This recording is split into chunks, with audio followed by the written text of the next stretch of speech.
Ever wonder why some people turn into motorbikes when they sleep? Let's talk about snoring.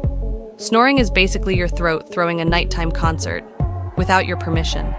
When you sleep, your muscles relax, and sometimes they relax too much, turning your airway into a narrow tunnel where air squeezes through and makes those glorious tractor engine sounds. Sleeping on your back? Congratulations!